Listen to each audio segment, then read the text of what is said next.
Sir हे depression, anxiety वगैरे याची सुरुवात कुठून झाली? या पृथ्वीवर सर्वात पहिला जर कोणता एन्झायटी पॅनिक डिसऑर्डरचा पेशंट होता तर तो अर्जुन होता. डिप्रेशन हे गरीबाला येतं की श्रीमंताला येतं? डिप्रेशन हे ज्याला मन आहे त्याला येतं. चिंता आणि डिप्रेशन यातला फरक काय? बेसिकली डिप्रेशन मध्ये जो व्यक्ती असतो तो स्वतःला इतरांपासून अलिप्त आणि वेगळा करत जात राहतो. केतन आणि सिया हे जे प्रकरण आहे ते फार गाजत आहे. केतन तर गेला आपल्याला सोडून, त्याचे जे आजोबा आहेत त्यांना तो धक्का बसला, त्यांनी जीव गमावला. अशामध्ये केतनचे जे वडील आहेत त्यातून हा माणूस बाहेर कसा येईल? कसं आहे ना, वेदना या कमी होत नसतात, फक्त कालांतराने मन एवढं त्या वेदना झेपू शकेल एवढं मोठं होत जातं. 18 ते 22 मध्ये कसं कॉलेजमध्ये मुलं मुली सोबत असतात, बरोबर. थोडं प्रेम प्रकरण वाढत जातात, मुलं डिप्रेशन मध्ये जात आहेत की मग ती मला सोडून गेली किंवा तो मला सोडून गेला. या मुलांना तुम्ही सजेशन काय द्याल? म्हणजे आई सारखं प्रेम जे आहे ते प्रेम आहे. पहिले काय होतं ना, पहिले प्रश्न पैशाचे होते आणि रिलेशनशिपचे होते, त्यावेळी नाती खूप घट्ट होती.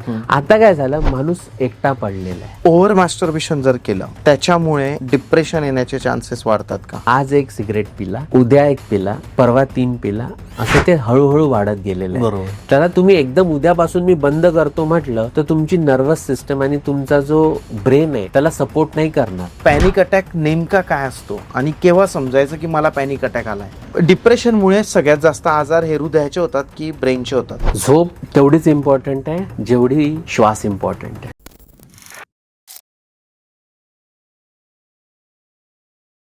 Hello guys and welcome to banter with Chetan. मित्रांनो, आज आपल्या सोबत आहे doctor Harshal Raut sir. Sir नमस्ते. नमस्कार. मित्रांनो, आजपर्यंत आपण भरपूर टॉपिकवर पॉडकास्ट केले, ज्यामध्ये रिअल इस्टेट आलं, ॲस्ट्रॉलॉजी येतं, काही वकिलांसोबत आपण पॉडकास्ट केले. आजचा आपला पॉडकास्ट हा आहे एका डॉक्टरांसोबत. तुम्ही जर एक डेटा बघितला असेल तर भारतामध्ये प्रत्येक वर्षी 1,70,000 लोक आत्महत्या करतात, स्वतःचा जीव गमावतात. तर ती वेळ त्यांच्यावर काय येते? प्रत्येक 20 लोकांमधला एक व्यक्ती हा डिप्रेशनच्या आजाराला तो बळी पडलेला आहे सध्या. तर तो का पडलेला आहे? का हा डिप्रेशन सारखा इतका मोठा आजार सध्या भारतामध्ये मोठ्या प्रमाणामध्ये फैलतोय? त्या सगळ्या गोष्टींबद्दल आज आपण सरांसोबत चर्चा करणार आहे आणि सरांकडून आपण जाणून घेणार आहे की कसं या आजारातून एखादा व्यक्ती बाहेर पडू शकतो, किंवा आपलं दैनंदिन जीवन कसं असावं की आपण या आजाराकडेच वळणार नाही. तर सर, तुमचं पुन्हा एक वेळा स्वागत आहे आपल्या चॅनलवर. Thank you so much. येस, आभारी आहे आपला. Thank you so much. तुम्ही आलात. ऍक्च्युली सर मुंबईवरून आज आपल्याकडे आलेले आहेत. सर, आपण डिप्रेशनबद्दल बोलूच, या सगळ्या गोष्टींबद्दल. एक गोष्ट मला सध्या तुम्हाला विचारायची आहे की मी एक व्हिडिओ बघितला. तुम्हालाही माहिती असेल की सध्या महाराष्ट्रामध्ये केतन आणि सिया हे जे प्रकरण आहे ते फार गाजत आहे. हे प्रकरण असं आहे की जो पोलिसांचा तपास आहे त्या तपासामधून पोलिसांनी असं सांगितलंय की जी सिया होती तिने लोहगडावरून त्या केतनला खाली ढकललं. केतन अग्रवाल हा एका बिल्डरचा मुलगा आहे. तो स्वतःही बिझनेस करत होता, बिल्डर होता. आणि ती जी सिया होती तिने ढकललं त्याला. तर केतन तर गेला आपल्याला सोडून, या जगातून गेला. आणि त्याचे जे आजोबा आहेत तेही काही दिवसांनंतर त्यांना तो धक्का बसला, त्यांनी जीव गमावला. अशामध्ये केतनचे जे वडील आहे त्यांची प्रेस कॉन्फरन्स होती, त्यात तो माणूस अक्षरशः रडला. म्हणजे त्यांच्या डोळ्यातून अश्रू थांबत नव्हते आणि आपण म्हणतो ना की पूर्ण वीक पडून गेलाय तो माणूस. ही सिच्युएशन त्या माणसावर का आली हे तर आपल्याला माहिती आहे, कारण मुलगा आणि वडील एक साथ गमावणं हे खूप मोठी गोष्ट आहे. बट त्यातून हा माणूस बाहेर कसा येईल सर? हा विषय आणि हा पूर्ण जर कुणी संदर्भ बघितला तर शब्द अपुरे पडतील. असा हा आघात त्या एका बापाच्या आणि एका मुलाच्या. बरोबर. म्हणजे एकीकडे मुलगा गमावला म्हणून बाप आणि एकीकडे वडील गमावले म्हणून मुलगा.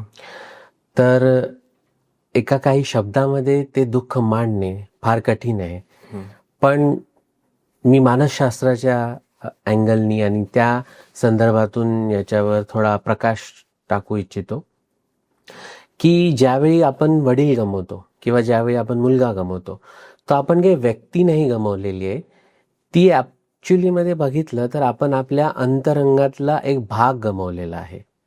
तो व्यक्ती दिसायला दिसतो की मुलगा आहे, बाप आहे, पण ते दुःख जे आहे ते प्रेमाचंच दुसरं रूप आहे. म्हणजे दुःखाला प्रेमाचं दुसरं रूप असं म्हणता येईल.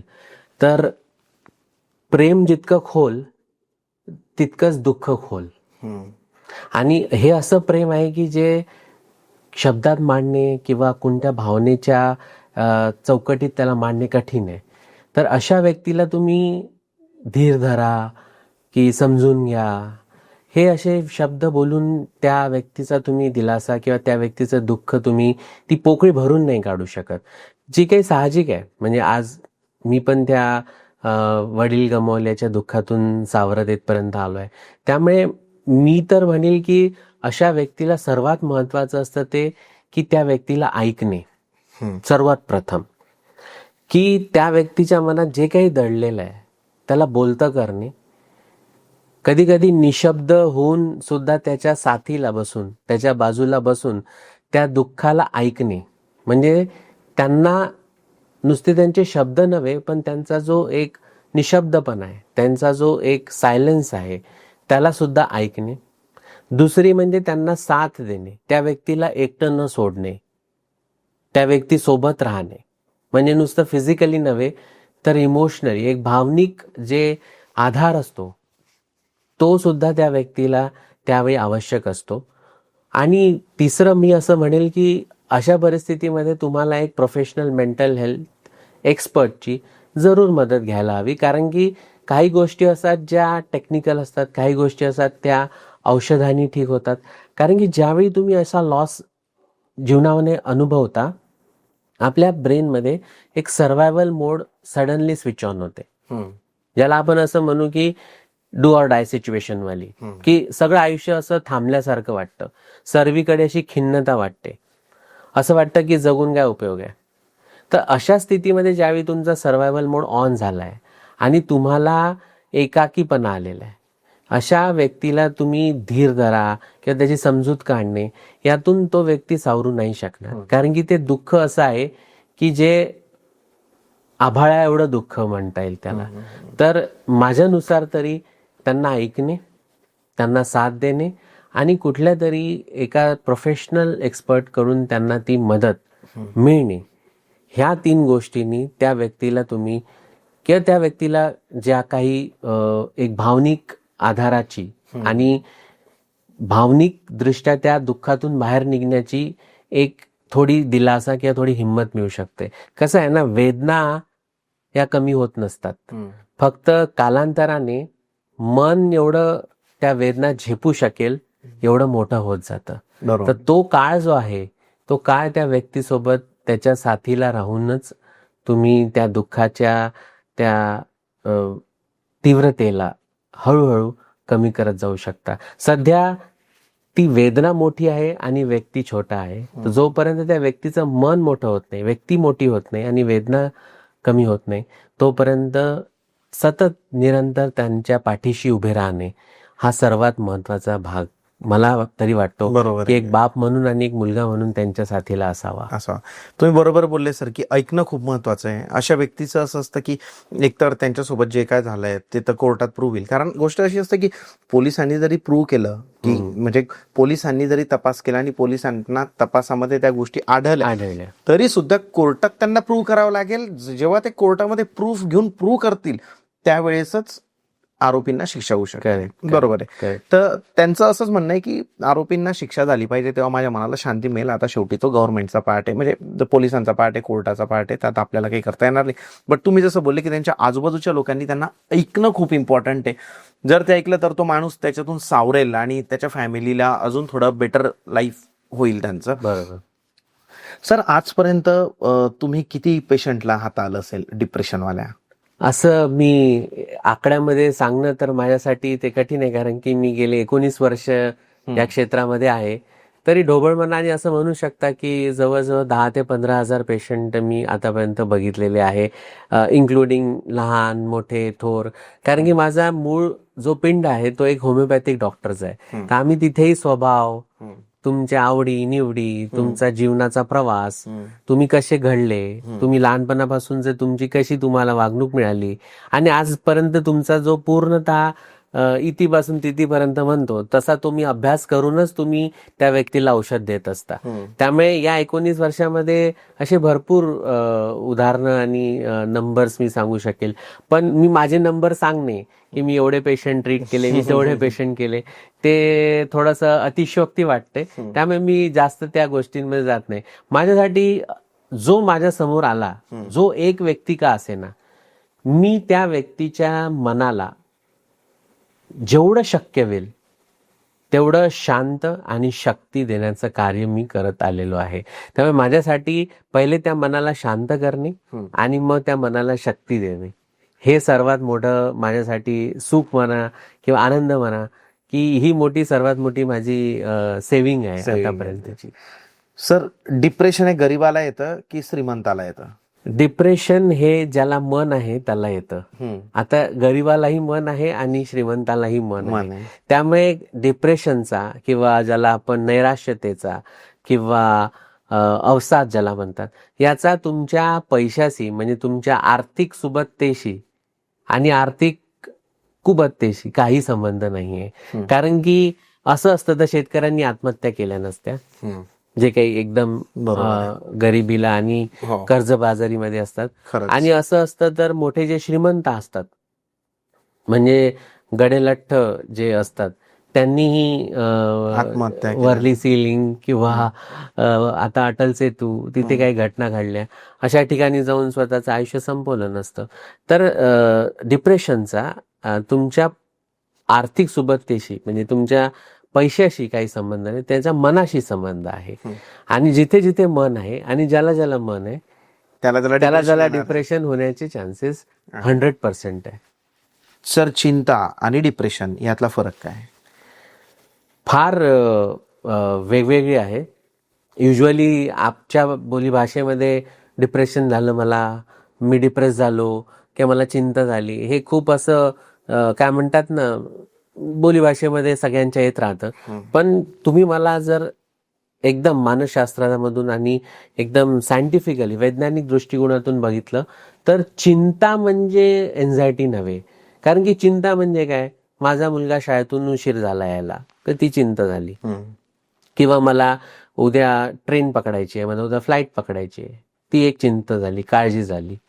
आणि एन्झायटी ज्याला आपण चिंताग्रस्तता किंवा अस्वस्थता म्हणू, ती त्यावेळी की काही कारण नसताना सुद्धा, म्हणजे काही तिथे सध्या असं कारण नाहीये चिंता करण्याला, तरी सुद्धा मला उद्याची भीती वाटत आहे किंवा मला माझ्या भविष्याची भीती वाटत आहे आणि ती भीती जणू काही आजच मी जगतो आहे, ती खरी अस्वस्थता, ती खरी चिंताग्रस्तता, त्याला आपण एन्झायटी म्हणू. पण डिप्रेशन म्हणजे हा अवसाद आहे, ही नैराश्यता आहे. मी असं म्हणेल की ज्यावेळी तुम्ही खूप काळ त्या एन्झायटी, त्या फिअर आणि त्या चिंतेच्या प्रवासामध्ये असता आणि चिंताग्रस्त होत जाता, ती एक वेळ अशी येते की जिथे तुम्ही कोणालाच ब्लेम करायला उरत नाही, तर तुम्ही तिथे स्वतःला ब्लेम करायला लागता, स्वतःला दोष द्यायला लागता, स्वतःची किंमत कमी करायला लागता, स्वतःला तुम्ही छोटं करून टाकता आणि त्या नैराश्याचे त्या खाईमध्ये तुम्ही जायला लागता आणि तिथूनच तुमच्या डिप्रेशनची सुरुवात होते.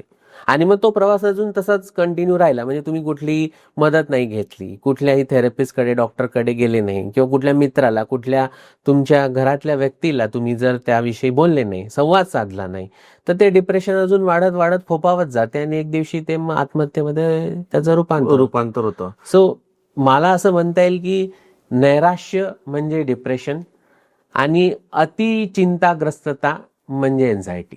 तुम्ही कुठे फंक्शनला गेले तर त्या फंक्शनमध्ये तुम्ही ओळखू शकतात का की हा व्यक्ती डिप्रेशनमध्ये, याचं भविष्य धोक्यात आहे? हे बघा, डिप्रेशनचा सगळ्यात पहिले तर व्यक्ती कुठल्या फंक्शनला येणार नाही, सगळ्यात पहिले असं मी सांगू इच्छितो. कारण की तो आयसोलेशन मध्ये राहतो, त्याला एकाकीपणा, त्याला एकांतात राहणे, अंधारात राहणे किंवा आपल्या सोबतच राहणे, त्याला ज्या आवडणाऱ्या गोष्टी आहे त्या सुद्धा तो सोडून देतो. ज्या गोष्टींमध्ये त्याला एकेकाळी खूप रस होता, मग त्या खाण्याच्या असू द्या, फिरण्याच्या असू द्या, बाहेर जाण्याच्या असू द्या, मित्रांना भेटण्याच्या असू द्या, या सगळ्यातून जेव्हा तो स्वतःला अलिप्त करत जातो, दूर करत जातो, एका प्रकारे तो स्वतःला या सगळ्या आनंदापासून दूर करत जातो, म्हणजे मी तुम्हाला सांगू, माझ्या मागच्या आठवड्यामध्ये एक डिप्रेशनचेच पेशंट आले होते आणि त्या लेडीला, म्हणजे त्या साधारणतः 44-45 वर्षाच्या होत्या.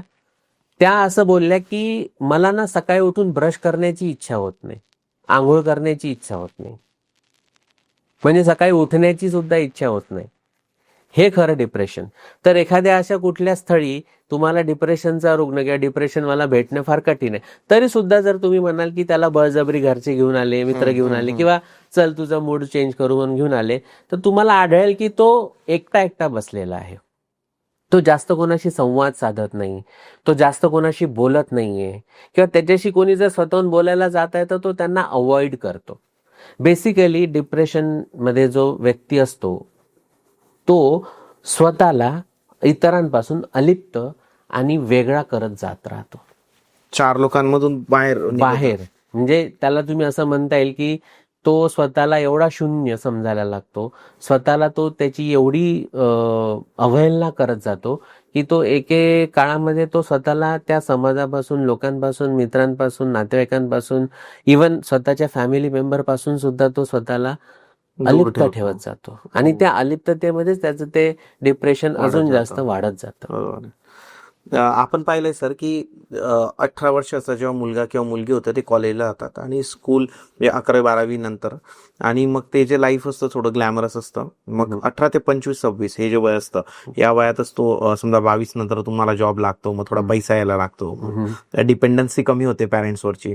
आणि 18 ते 22 मध्ये कसं कॉलेजमध्ये मुलं मुली सोबत असतात, बरोबर. थोडं प्रेम प्रकरण वाढत जातात, लव्ह रिलेशनशिप वाढत जातात, आजकाल थोडे जास्त वाढत आहे.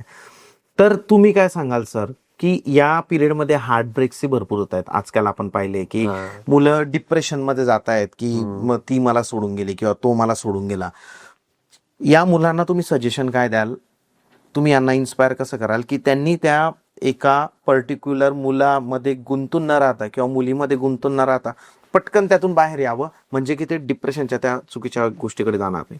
बरोबर, छान प्रश्न आहे आणि फार समर्पक आहे. प्रेमभंग म्हणा किंवा हार्टब्रेक म्हणा, किंवा हा असा गोड पण आहे आणि तेवढाच तिखट पण आहे, असा विषय आहे. तर याच काळामध्ये का तुम्हाला या गोष्टींसाठी जाता? म्हणजे जर तुम्हाला मी सांगायचं झालं तर एखाद्याचा प्रेमभंग समजा 18 मध्ये, 22 मध्ये किंवा 25 मध्ये झाला, त्याला तुम्ही 20 वर्षानंतर भेटा, म्हणजे त्याच्या 45 मध्ये भेटा आणि तो विषय काढा. तो विषयावर तो हसत हसत गप्पा गोष्टीमध्ये मित्रांमध्ये तो सांगत असतो की अरे मला ती आवडायची, तिचे केस असे होते, ती अशी चालायची, आणि मित्रही त्याच्यावर टिंगल करत असतात, मस्ती करतात. म्हणजे ज्यासाठी तो रडला होता एका दिवशी, ज्या विषयावर तो एका दिवशी इतका मतलब टोकाला गेलेला होता की मी आता काय माझ्या आयुष्यामध्ये अर्थ उरलेला नाही, त्याच विषयावर तो 20 वर्षांनी हसतोय आणि त्याला तो इतका लाईटली घेतोय. हा फरक कुठून आला? तर हा फरक समजायचा असेल तर तुम्हाला मी एक सायंटिफिक आणि प्युअरली म्हणतात ना न्यूरोसायन्सचा एक सिद्धांत सांगतो की ज्यावेळी आपण प्युबर्टी स्टेजमध्ये, म्हणजे आपल्या बाल्यावस्थातून प्रौढावस्थेमध्ये जात असतो, त्यावेळी आपला जो लिंबिक सिस्टम आहे, म्हणजे आपला जो हा पार्ट जो आहे ब्रेनचा, ज्याला इमोशनल ब्रेन पण म्हणतात, तो सडनली खूप ऍक्टिव्हेट होऊन गेलेला राहतो. म्हणजे तुमचे इमोशन यायला लागतात, तुम्हाला समजायला लागतं सुख काय, दुःख काय, अपमान काय, रिजेक्शन काय, प्रेम काय, आकर्षण काय. आणि त्याच काळात तुम्ही बघाल तर ती प्रौढावस्थामध्ये तुमचे हॉर्मोनल पण ऍक्टिव्हेट होत असतात, म्हणजे तुमचा एंडोक्राइन सिस्टम पण ऍक्टिव्हेट होत असते आणि तुमची लिंबिक सिस्टम पण ऍक्टिव्हेट होते. तर त्या काळामध्ये तुमच्यासाठी प्रेम हे विषय किंवा या भावना उद्रेकामध्ये जातात, अतिशय उद्रेक घेतो त्यांचा. म्हणजे त्या इमोशनल होणे किंवा रडणे किंवा हळवे होणे, किंवा मुलांमध्ये तुम्ही बघाल तर मग ते एकाच गोष्टीचा ध्यास धरणे, ज्याला ऑब्सेशन म्हणतो आपण, की एकदम वेडेपिसे होणे. आणि जेवढे तुम्ही बॉलिवूडचे म्हणा की मराठी म्हणा किंवा हॉलिवूडचे, हे सगळे पिक्चर त्या एज मध्येच तुम्हाला जास्त दिसतात, की ते तुमचं आकर्षण वाढतं त्या गाण्यांविषयी, त्या पिक्चरांविषयी. कारण की त्यावेळी तुमचा ब्रेन हा लिंबिक सिस्टम आणि हॉर्मोनल सिस्टम, म्हणजे तुमचा एंडोक्राइन सिस्टमनी हायजॅक झालेला आहे. म्हणजे तुमचं आयुष्यच हायजॅक झालेलं आहे. मी नेहमी म्हणतो it is always a horror of hormone.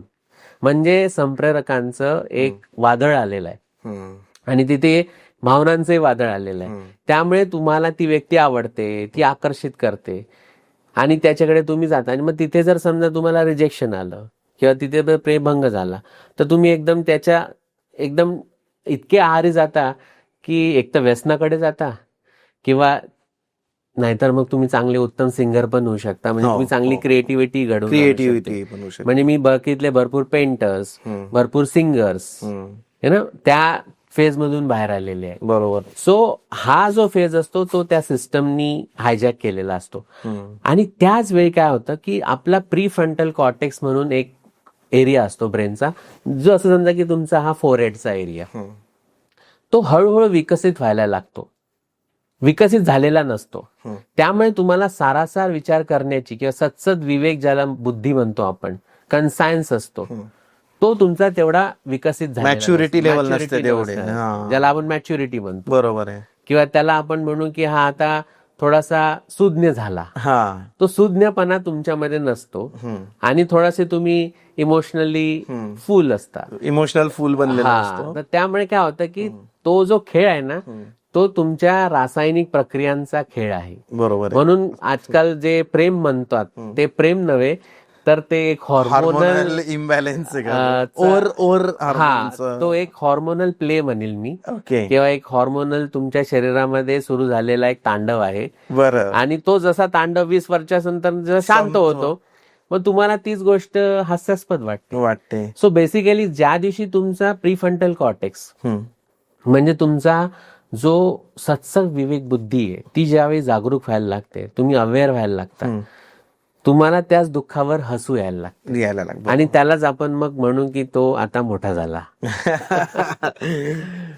म्हणजे मला असं वाटतं की ज्याही लोकांचं प्रेमभंग झालेलं आहे किंवा त्यांच्या मित्रांचं झालेलं आहे आणि आता ते हसत असतील 20 वर्षानंतर बघून हा रील, पण त्यांनी एकमेकांना शेअर करावं. हे बिलकुल तुम्ही बोलले सर की 18 ते 25 मध्ये प्रेमभंग होतं, पण आजकाल आपण असंही पाहतोय की लग्न झाल्यावर पण लोकांना प्रेम होत आहे. हो.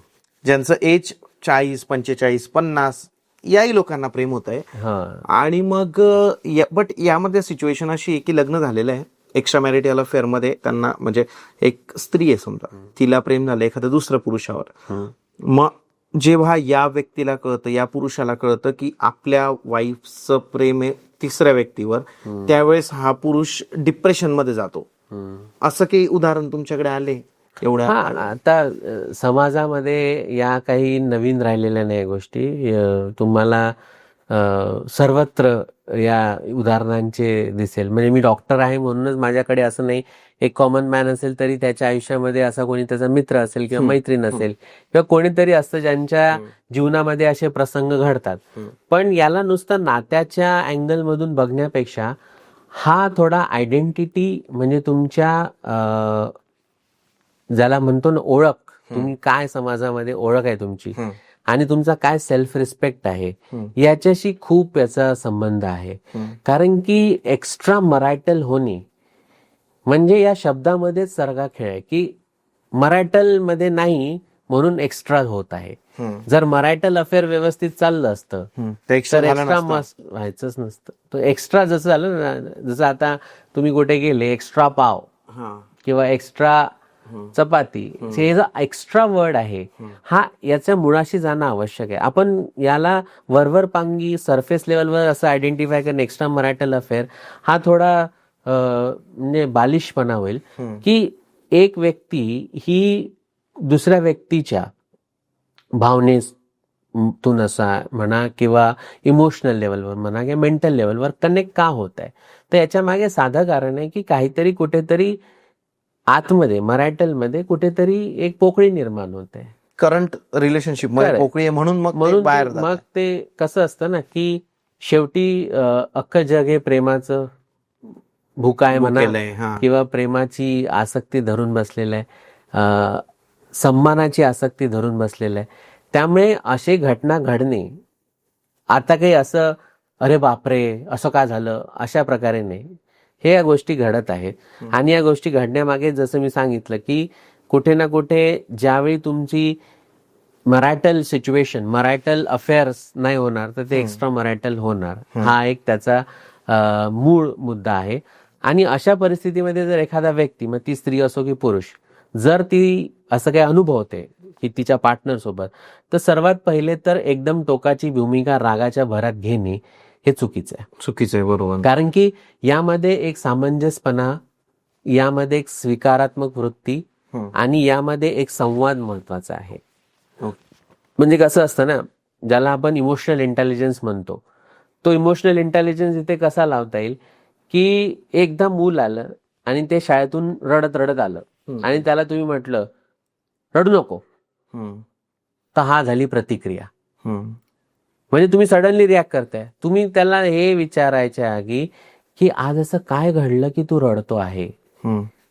तुम्ही त्याला म्हणता रडू नको, म्हणजे तुम्ही त्याला रडू नको म्हणून त्याचं रडणं तुम्ही दाबता किंवा ते सप्रेस करता, दमन करता.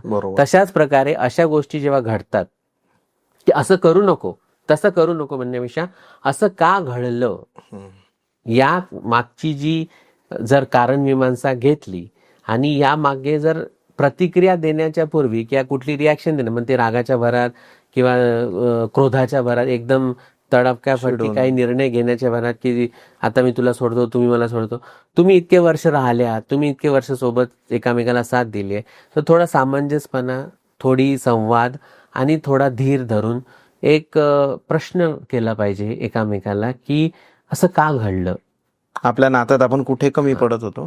तर ते त्यातून बरेच प्रश्न सुटतील. कारण की नातं म्हटलं ना की सर्वात महत्वाचं, मी नेहमी म्हणतो, relationship is foundation of any, म्हणजे मला कनेक्शन ज्याला म्हणतो, ऑफ एनी ह्युमन बिईंग. जर नातं संपलं, लोक संपले, तुमचं माझं जर रिलेशनच संपलं, म्हणजे आपण एकमेकाशी रिलेटेडच नसलो, तर मग या जगामध्ये काय म्हणजे काय उरलंच नाही. त्यामुळे सगळ्यात महत्वाचं आहे की संवाद. येस, एकमेकांशी बोलणं असलं पाहिजे. बरोबर आहे. IT सेक्टर आहे सर.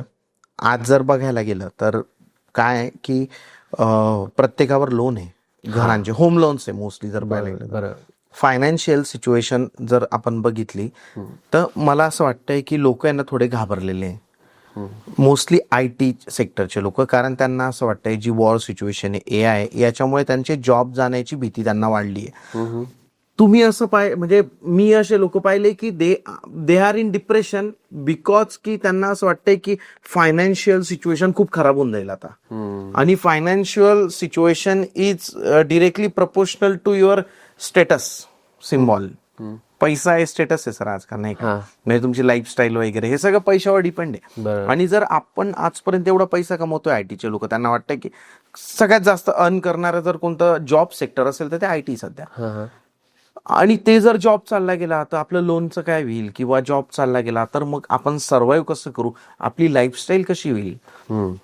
तर त्यांना काय सांगाल तुम्ही, ती सिच्युएशन काय सध्या ITची फायनान्शियल सिच्युएशनमुळे जे डिप्रेशन येतं त्याबद्दल?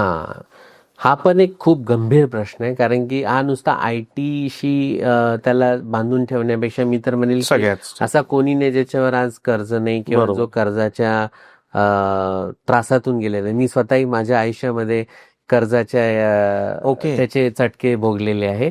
आणि असा कोणी व्यक्ती मला नाही सापडणार की ज्याच्या, म्हणजे फार क्वचित असतील जे डेट फ्री झाले किंवा डेट फ्री आहेत. तर कर्ज म्हणा किंवा आर्थिक प्रश्न म्हणा किंवा आर्थिक कष्ट म्हणा, आर्थिक गोष्टींमुळे डिप्रेशन येतच. आणि ते साहजिक आहे. कारण की तुम्ही पैसा, असं म्हणतात की पैसा भगवान नहीं है लेकिन भगवान से कम भी नहीं है. तो मुद्दा असा आहे की आता जर तुम्ही जर बघितलं, सगळा हा व्यवहार जो चालू आहे, ही सृष्टी जी चालू आहे, म्हणजे सध्याचं जे युग आहे हे पैसाच्याच करन्सीवर चालू आहे ना. तुम्ही असं थोडी म्हणू शकता की मी तुम्हाला ही अमुक अमुक वस्तू, बार्टर सिस्टम तर ती गेली, ती होती एका काळामध्ये, पण आता जो काही व्यवहार आहे तो पैशाचाच व्यवहार चालू आहे. आणि पैशामुळे विकत घेता येतात वस्तू, विकत घेता येतात गोष्टी, विकत घेता येतात तुम्हाला त्या सुख सुविधा, म्हणजे ज्याला आपण रिसोर्सेस म्हणतो. त्यामुळे पैसा हा सर्वात मोठा अविभाज्य घटक आहे. म्हणजे असं म्हणता येईल की तुमच्या आजच्या जीवनामध्ये तर तो एक मुख्य घटक आहे. जसं मी आता बोललो की रिलेशनशिप आहे तसं मनी एक सेकंड इम्पॉर्टंट ऍस्पेक्ट बनतो लाईफमध्ये. तर फायनान्शियल स्ट्रेस किंवा फायनान्शियल वरीज ज्या असतात त्यातून तुम्हाला एन्झायटी पण येऊ शकते आणि डिप्रेशन पण येऊ शकते. पण मी तुम्हाला खरं सांगू तर पहिले काय होतं ना, पहिले प्रश्न पैशाचे होते आणि रिलेशनशिपचे होते, आधी होते हे प्रश्न. आधी होते हे प्रश्न. पण त्यावेळी काय ना, त्यावेळी नाती खूप घट्ट होती. लोकांचे एकामेकाविषयीचे जे संबंध होते, मैत्री असेल किंवा घरातले होते, ते खूप घट्ट होते, मजबूत, आणि त्या रिलेशनशिपमध्ये ते एकामेकासोबत सेफ फील करायचे. आता काय झालं, माणूस एकटा पडलेला आहे आणि त्या एकटे पडल्यामुळे तो काय झाला की त्या आर्थिक जेव्हा त्या अडचणीतून जात असतो, तो जर तो त्या कोणाला शेअर करायला, त्याच्याकडे असा कोणी हक्काचा आणि भरोशाचा व्यक्ती नसतो ज्याच्याशी तो हा बोलू शकेल. आपलं हे दुःख, आपलं हे त्रास, आपले त्याच्या जे आर्थिक यातना आहे तो ते सांगू शकेल. त्यामुळे तो एकटा त्या स्ट्रेसला झेलत असतो. घरच्यांना, आई वडिलांना सांगू शकत नाही कारण की त्यांच्या तब्येती, त्यांच्या प्रकृती हे होईल. वाईफला सांगू शकत नाही, त्याला त्याची जबाबदारी असते. मित्रांना सांगेल तर त्याला थोडीशी एक शर्मेची बाब वाटते की जर मी माझ्या मित्राला सांगेल आणि तो तर एवढा प्रगती करतोय, तो एवढा चांगला करतोय, मी जर त्याला हे सांगेल, म्हणजे तो असा ना, त्याच्याकडे काय झालं की एक सेफ रिलेशनशिप उरलं नसल्यामुळे तो त्या आर्थिक कचाट्यामध्ये जात राहतो. तर सर्वात पहिले आर्थिक प्रश्न आहे ना, हा टेक्निकल प्रश्न, हा प्रॅक्टिकल इश्यू आहे. हा असा इमोशनल इश्यू नाही की ज्याच्यावर तुम्ही संवाद साधा किंवा तो बोलात आणि तो सॉल्व्ह होऊन जाईल. या आर्थिक प्रश्नावर तुम्हाला काहीतरी ठोस पावलं उचलावे लागतात, काहीतरी प्रॅक्टिकल सोल्युशन शोधावे लागतात. ऑफकोर्स तुम्ही अशा परिस्थितीमध्ये तुमच्या मित्राशी, तुमच्या पत्नीशी किंवा तुमच्या अशा कोणत्या घनिष्ठ व्यक्तीसोबत संवाद तर साधलाच पाहिजे, पण कुठल्या तरी आर्थिक सल्लागारासोबत तुम्ही एक कन्सल्टेशन घेऊन, माझी ही अशी आर्थिक परिस्थिती आहे, ती डबघाईला आलेली असेल किंवा ती किती डुबलेली असेल किंवा मी बँकरप्ट झालेलो असेल, ती तुम्ही पहिले डिस्कस केली पाहिजे. कारण की असं म्हणतात की प्रत्येक गोष्टीच्या पहिले कसे क्लासेस लावले जायचे. माझे जर इंग्लिश किंवा इंग्रजी कच्चं आहे तर मी इंग्लिशचा क्लास लावला, मॅथ्स कच्चं आहे तर मी मॅथ्सचा क्लास लावला, सायन्स कच्चं आहे. तसंच आजच्या घडीला जर माझा एखादा विषय आयुष्याचा, म्हणजे तो रिलेशनशिपचा असू दे किंवा तो पैशाचा असू दे किंवा तो करिअरचा असू दे किंवा तो प्रकृतीचा असू दे, तुम्ही त्या व्यक्तीच्या सरांकडे किंवा मॅडमकडे जाऊन तुमचा तो प्रॉब्लेम डिस्कस केला पाहिजे आणि त्याच्यावर काहीतरी ठोस आणि प्रॅक्टिकल सोल्युशन काढले पाहिजे. कारण की पैशाचा तुम्ही खेळ करू शकत नाही, पैशाचा तुम्ही सोंग आणू शकत नाही. पैसा हा इमोशनल गोष्ट नाही की ज्याच्यावर तुम्ही त्या व्यक्तीला दिलासा दिला, त्या व्यक्तीला साथ दिली, त्या व्यक्तीचे अश्रू पुसले, असं नाही. तिथे काहीतरी तुम्हाला प्रॅक्टिकल सोल्युशन. बरोबर आहे सर. हे म्हणून आर्थिक सल्लागार जे आजकाल तुम्हाला दिसतात, फायनान्शियल ऍडवायझर ज्याला म्हणतात, अशा व्यक्तीशी तुम्ही भेटा, तुम्ही त्यांच्याशी तुमचा प्रॉब्लेम डिस्कस करा, त्यांना तुमचे सगळे जे काही इश्यू आहे ते डिस्कस करा. आणि कर्जाला जर एखादा व्यक्ती गेला की आर्थिक अडचणीचं म्हणजे काही त्यांनी काही कुठलं पाप थोडी केलेलं आहे.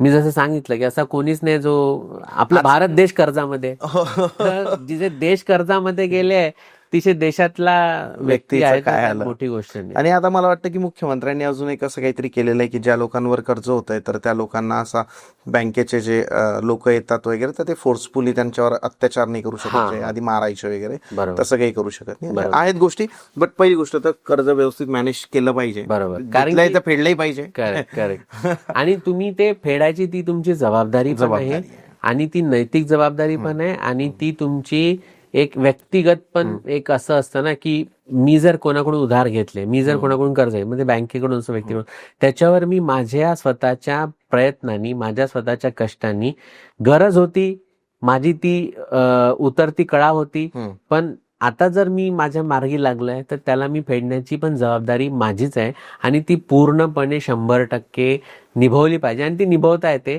फक्त तुम्हाला एक सल्लागार हवा, फक्त तुम्हाला एक गायडन्स हवा असतो, तुम्हाला एक मार्गदर्शक हवा असतो. मी जर सांगितलं प्रत्येक सब्जेक्टचे पहिले क्लासेस लावले जायचे, तसेच आता लाईफच्या प्रत्येक सब्जेक्टचे क्लासेस अवेलेबल असतात. प्रश्न असा असतो की आपला अहंकारच आपल्याला त्या सरांकडे, त्या मॅडमकडे, त्या शिक्षकाकडे जायला रोखतो. तर तो अहंकार बाजूला सोडला पाहिजे आणि समर्पित जायला पाहिजे.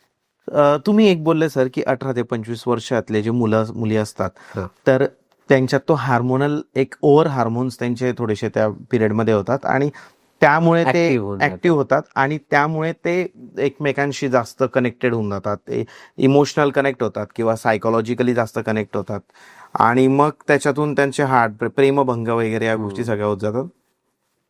एक मानसोपचार तज्ज्ञ म्हणून मला तुम्हाला विचारायचं आहे की मग तुम्ही प्रेमाला मानतात का?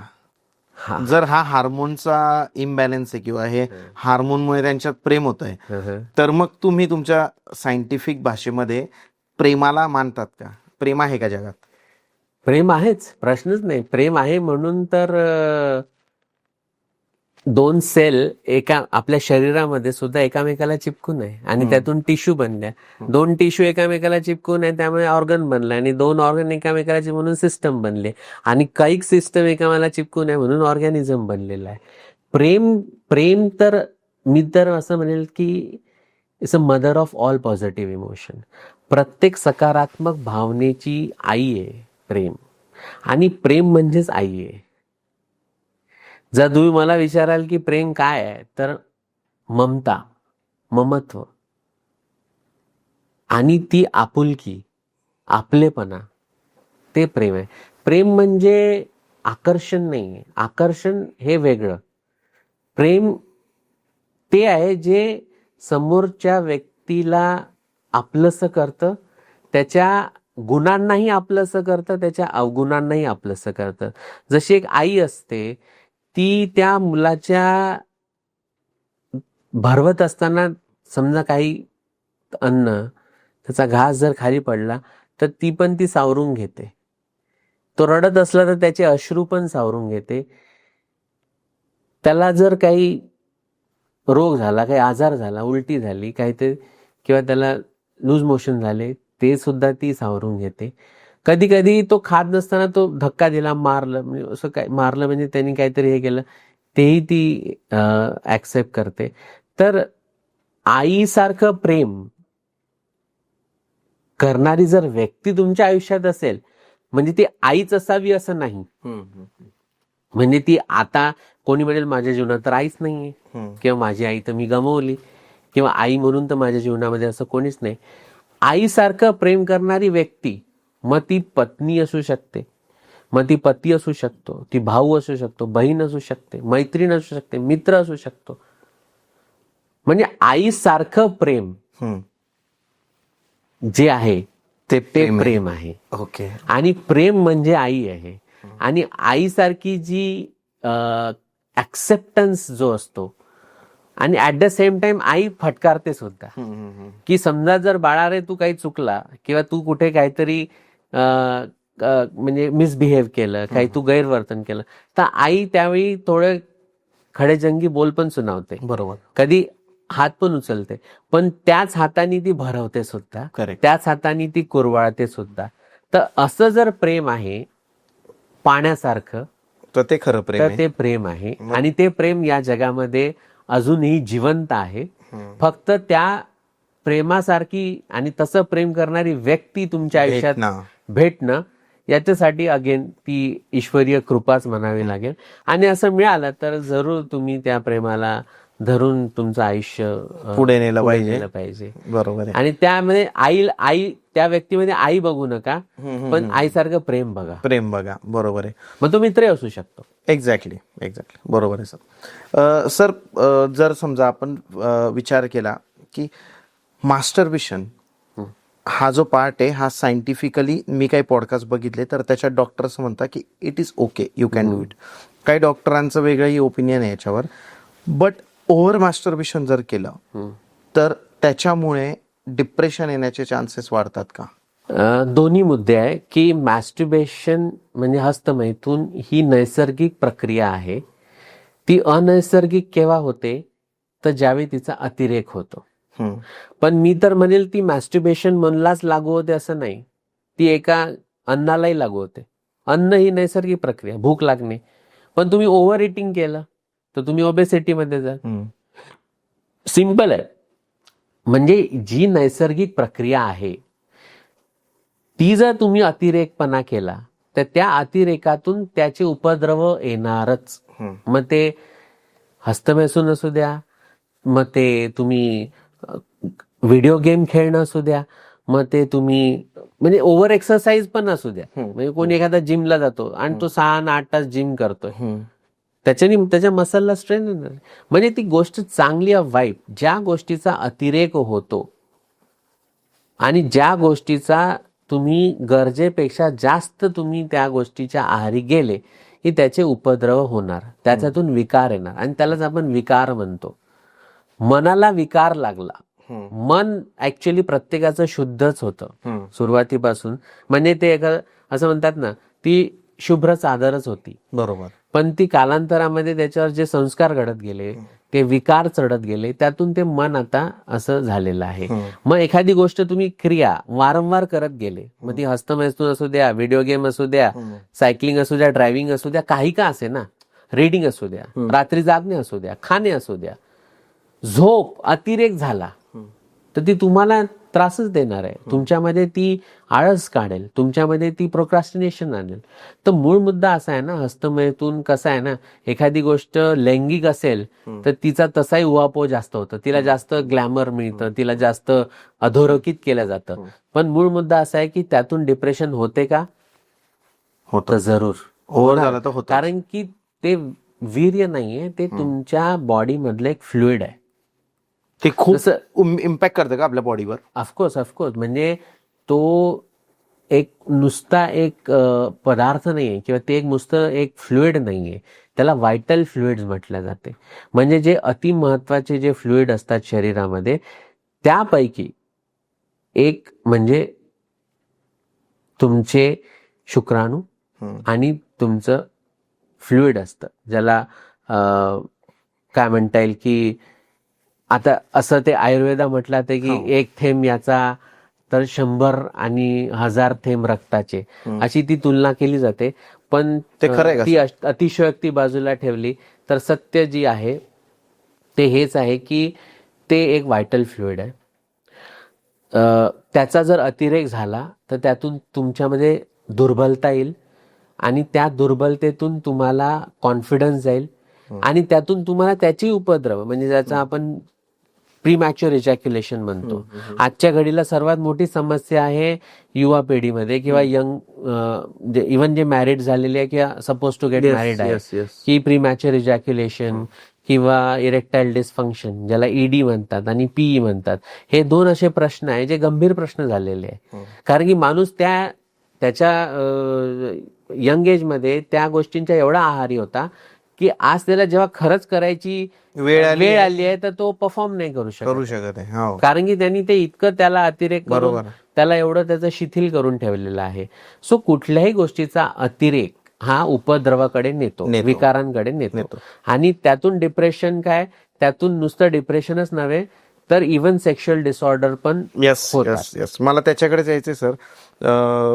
काही असे एक्झाम्पल पाहिले मी की लग्न झाल्यानंतर त्या व्यक्तीचा परफॉर्मन्स जो आहे, म्हणजे हा खूप मोठा पार्ट आहे जो लोक बोलत नाही. बरोबर आहे. बोलतील तर मित्रांकडे बोलतील आणि ते मित्रांकडे पण बोलणार नाही, कारण त्यांना भीती वाटते की मित्राकडे बोललं तर हा मजा घेईल माझी. परफॉर्म करू शकत नाही अशी भीती मनात असल्यामुळे तो व्यक्ती डिप्रेशन मध्ये चालला जातो. सेक्शुअल परफॉर्मन्स बद्दल मी बोलतोय, तर तो व्यक्ती डिप्रेशन मध्ये चालला जातो. बरोबर. अशा व्यक्तींना तुम्ही काय सांगाल, काय करावं? त्याच विषयाला आपण समोर जर घेतलं तर अशी घटना घडण्यामागचे भरपूर कारण असतात. कारण की जर तुम्ही पीचा जरी म्हणजे प्रीमॅच्युअर इजॅक्युलेशन किंवा इरेक्टाईल डिस्फंक्शन हे जरी दिसत असलेले फिजिकल प्रॉब्लेम असले, म्हणजे तुमच्या लैंगिक संस्थेशी किंवा तुमच्या शारीरिक मध्ये तुमच्या सेक्शुअल पार्ट, ज्याला प्रायव्हेट पार्ट्स म्हणतो, याच्याशी जरी निगडत असले, म्हणजे फिजिकल ऍस्पेक्टशी जरी, तरी याचं जे मूळ कारण आहे ते इमोशनल आहे, म्हणजे मानसिक आहे. म्हणजे जो एखादा व्यक्ती असेल त्या व्यक्तीने त्या गोष्टीचा एवढा विचार केला, एवढा त्याच्यावर फॅन्टसी केली, एवढा त्याच्यावर कल्पना विलास करत गेला आणि त्या कल्पना विलासामध्ये जर त्या पॉर्नोग्राफीचा म्हणजे जे दृश्य बघितले जातात किंवा व्हिडिओज बघितला त्याच्या तो आहारी गेला, तर काय होतं की त्याच्या मनामध्ये आणि त्याच्या सबकॉन्शियस अनकॉन्शियस माइंडमध्ये त्या गोष्टींचा एवढा परिणाम होऊन जातो की तो ती गोष्ट त्यावेळीच त्या डोपामिन रशमध्ये, त्या एक्साइटमेंटमध्ये, त्या गोष्टींमध्ये गेल्यामुळे त्याविषयीची जी उत्सुकता आहे, down त्याविषयीची जी आसक्ती आहे, त्याविषयीची जी एनर्जी लागते, ती त्यावेळी मग त्याला पुरत नाही. मग इट्स लाईक व्हेरी सिम्पल. तुमच्या अकाउंटमध्ये 100 करोड आले आणि ते तुम्ही पहिल्याच 18 वर्षापर्यंत उडवून दिले, तर मग तुमच्या मग ऍडल्ट एज मध्ये आणि तुमच्या ओल्ड एज मध्ये मग काय उरलं? बरोबर आहे. मग ते व्याजावर जगायचं की हे खायचं, ती परिस्थिती होते. बेसिकली मूळ मुद्दा असा आहे की ज्यावेळी तुम्ही एखादी ऍक्टिव्हिटी करता, मग ती लैंगिक ऍक्टिव्हिटी, जसं लग्नानंतर बोलला, तर त्याचं मूळ कारण असं आहे की त्याला परफॉर्मन्स एन्झायटी पण म्हटलं जाते. तो परफॉर्म का नाही करू शकत आहे? कारण की तो त्याचा विचार जास्त करत आहे. तो घाबरून जातो पहिलेच की यार म्हणजे मी परफॉर्म करू शकेल का व्यवस्थित, आणि त्याच्यावर त्यांनी जे ऐकलेलं असतं मित्रांकडून, सोसायटीकडून, पुस्तकातून, व्हिडिओजतून, एवढं काही असं ऐकलेलं असतं की ते इतका वेळच असलं पाहिजे, ते असंच असलं पाहिजे, ते अमुकच असलं पाहिजे. म्हणजे त्याचे तो एवढे चेकलिस्ट बनवून ठेवतो आणि त्या चेकलिस्ट मध्ये स्वतःला तो खाली बघतो. म्हणजे तो मी बसत नाही बाई ते. मग तो त्याच्यामध्ये ती न्यूनगंड निर्माण होतो, इन्फिरिटी कॉम्प्लेक्स येते. मग तो स्वतःला त्याच्यातून व्हॅल्यू करायला लागतो आणि त्याच्यामध्ये तो स्वतःला शून्य समजतो. बरोबर. किंमत त्याची तो कमी करतो. म्हणजे त्याची सेल्फ वर्थ त्याच्यात डाऊन होते.